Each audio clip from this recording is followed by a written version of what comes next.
बिस्मिल्लाहिर्रहमानिर्रहीम। ये runway case part 2 है। पास फर्स्ट में कुछ डिटेल मैंने आपके साथ शेयर की थी और कुछ डिटेल जो है मैं इस पार्ट में आपके साथ शेयर करने वाला हूँ। जब आप अपना लायर करते हैं तो हर आदमी की यही कोशिश होती है कि वो कोर्ट में पेश ना हो और उसका केस जो है वो क्लियर हो जाए। और कुछ लायर जो है वो ये बात भी करते हैं कि आपको जो है वो कोर्ट में पेश होने की ज़रूरत नहीं है, हम क्लियर कर देंगे। लेकिन जो मेरा एक्सपीरियंस है उस मुताबिक जो है ये तरीक़ेकार पॉसिबल नहीं है कि बगैर कोर्ट में पेश हो के आपका जो ये केस है वो क्लियर हो जाए। आपको जो है कोर्ट में लाज़म पेश होना पड़ता है। जो हमारा लायर है उसका भी तरीक़ेकार मैं आपको बता देता हूँ। आपको जो फर्स्ट पहला जलसा है उसमें वो आपको पेश करेगा और आपको परमिशन लेके देगा कि ये आदमी वीज़ा लगा सकता है और उसमें कुछ टाइम ड्यूरेशन दिया जाएगा। उस टाइम ड्यूरेशन के अंदर जो है आपने अपना वीज़ा लगवा के जो दूसरी डेट आपको कोर्ट की मिलेगी उस डेट पे आपने पेश होना है और अपना वीज़ा जो है आपने शो कराना है। उसके बाद जाके आपका ये केस जो है दूसरे जलसे के अंदर जो है बिल्कुल कंप्लीट क्लियर हो जाएगा। ये तो एक हो गया तरीक़ेकार। और इसके अलावा जो लायर के ज़रिए जो है इस केस को क्लियर किया जाता है।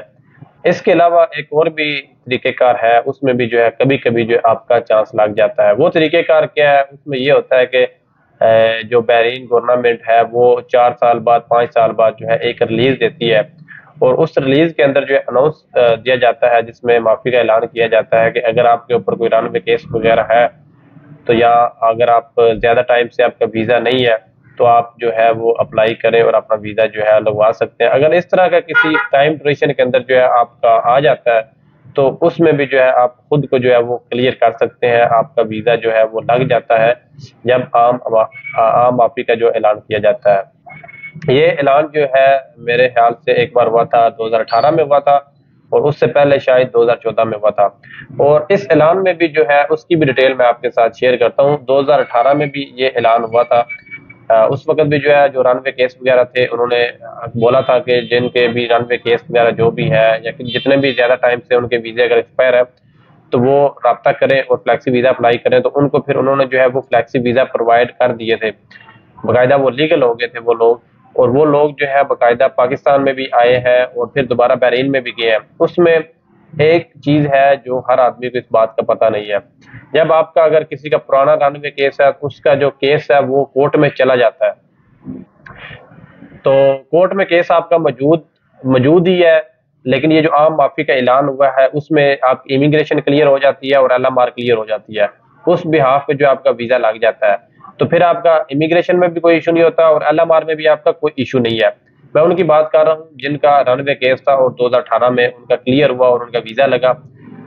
उनको एक बात इस बात का ख्याल रखें कि वो अगर हो सके तो वो अपना कोर्ट में भी दोबारा केस चेक कराएं। कोर्ट का जो केस है वो खुद ब खुद उस माफ़ी में जो है वो क्लियर नहीं होता, वो आपको खुद करवाना पड़ता है। जो जिनका इस तरह वीज़े लगे हैं वो अपना किसी लायर को 5-10 दिनार दे के जो है कोर्ट में केस चेक करवाएं। अगर तो आपको वाकई केस नहीं है फिर तो सही है। अगर आपका कोर्ट के अंदर केस है तो फिर जो है आप 100-150 दिनार लगेगा आपका, तो आप जो है कोर्ट में से अपना केस को क्लियर करवा दें। ठीक है, तो आपके लिए वो बेस्ट है। अगर आप क्लियर नहीं करवाते उसमें क्या होगा कि आपको बस आने जाने में कोई मसला नहीं है, वीज़ा लगने में कोई मसला नहीं है, क्योंकि आपकी LMR और इमिग्रेशन जो है वो क्लियर कर दी गई है। उसमें मसला तब आ सकता है जब कोई आपके ऊपर मसला बने या किसी भी वजह से आप जो है किसी थाने में पेश होते हैं या कोर्ट में आपका वास्ता पड़ता है तो कोर्ट में आपको जाने की जरूरत पड़ती है या किसी वजह से आप थाने में जाते हैं तो वहां पे जो है आपको वो पकड़ लेंगे। थाने में किस सिलसिले में आदमी किसी भी मसले में चला जाता है। सम टाइम जो है हम थाने में जाते हैं किसी के बारे में पूछने के लिए या कुछ चेक करवाने के लिए, तो जब हम थाने में जाते हैं तो मोस्टली सम टाइम जो है जो आदमी बैठा होता है वो पहले आपका CPR नंबर पूछता है और आपका CPR नंबर पूछ के वो चेक करता है। इसके ऊपर तो कोई केस वगैरह नहीं है, तो अगर कोई केस वगैरह हो तो फिर आपको उसी टाइम वो पकड़ लेते हैं। तो इसलिए बेहतर है कि आप जो है वो चेक करवा लें कि आपका अभी कोर्ट में केस तो नहीं है जिनका 2018 में जो है वीज़े लगे हैं। अगर तो आपका केस नहीं है फिर तो कोई मसला नहीं है। अगर केस है तो फिर कोशिश करें कि आप जो है कोई अच्छा लायर करके, तो वो अगर आपका वीज़ा ऑलरेडी लगा होता है तो वो उस केस को जो है वो क्लियर करना वो ईजी होता है, तो वो पॉसिबल है, वो ईजी हो जाएगा। सही है दोस्तों, दुआ में याद रखिएगा। अल्लाह हाफिज़।